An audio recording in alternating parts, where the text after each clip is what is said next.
Hey groupers, Pastor Marshall here.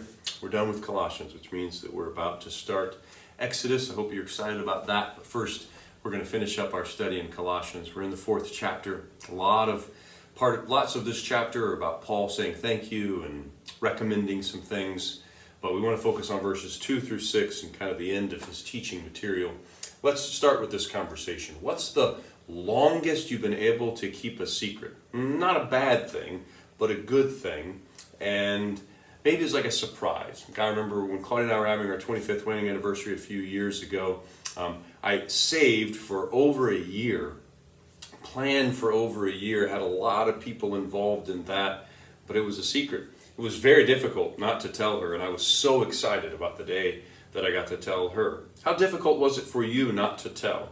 And why was it difficult not to tell? It was difficult for me not to tell because I was so excited. It was just bursting inside of me. Well, Colossians chapter 4. What do you think it looks like to be devoted to prayer? Verse 2, first Paul says be devoted to prayer. Just talk a little bit about what you think that looks like. And then also in verse 2, Paul says that we're supposed to be watchful. What do you think that he means when he says that we're supposed to be watchful? What might this look like in our world today? And how does it connect with your prayer life? How does being watchful and prayer, this verse, fit together? And then finally, how do you try to be thankful? In this verse, there's this prayer and watchfulness and thankfulness. How do you try to be thankful? Do you have any habits that help you keep this command to be thankful? Now, despite the cost involved, why can we have confidence when we pray about sharing our faith, sharing the gospel with others? Despite the challenges, despite the conflicts that sometimes are created, why can we, when we pray, have confidence in sharing our faith with others? Next, verse 5 says that we're to be wise in the way that we act towards unbelievers. Do you have any kind of friendships, any kind of relationships where you do not have to guard your words when you're talking about Christ? What is that like? And then, do you have any relationships where you have to guard your words? You have to be careful with what you say. How do you navigate that second type of relationship? And then, do you have any relationships where you cannot talk about your relationship with Christ, about the gospel, about the church? And how do you navigate that third type of relationship?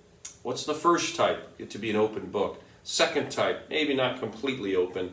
Third type, the book is kind of closed. How do you navigate those things? Paul says we're to be wise in the way that we act towards unbelievers. What do you do, especially in that third book, to try to be in that third case, to try to be wise? Well, what do you think it means to have conversations that are full of grace? Paul says that our conversations are to be full of grace. What does that mean? And then he also says that those conversations are to be seasoned with salt. What does it mean to have a conversation seasoned with salt? What do you think that Paul's getting at there? And then finally, last question, do you believe it is each of our responsibilities to have an answer for every question that is asked? Paul says here we're to always have an answer. Do you think that it is our responsibility to have an answer to every question that is asked? If not, what do you think that Paul means when he says that we're to be prepared to answer every question? If we're not supposed to have an answer for every question, what does Paul mean? Finally, we just kind of finish every group with a little reminder about our application, because maybe as you get towards the middle of the week, if you're in a midweek group, you need to be reminded. You've made some commitments on Sunday. You want to pick those back up. And so I asked you this Sunday, very candidly, to pray for me. In this passage, Paul asked the Colossians to pray for him, and I've asked you to pray for me. And so I'm hoping that you're doing that. Maybe you committed to daily prayer. Maybe you're planning this Sunday to come and to sit before the service starts and to just pray for me. Maybe you prayed for me on Monday because you know that it can be exhausting after a Sunday, and the enemy might load his gun on Monday to come after me.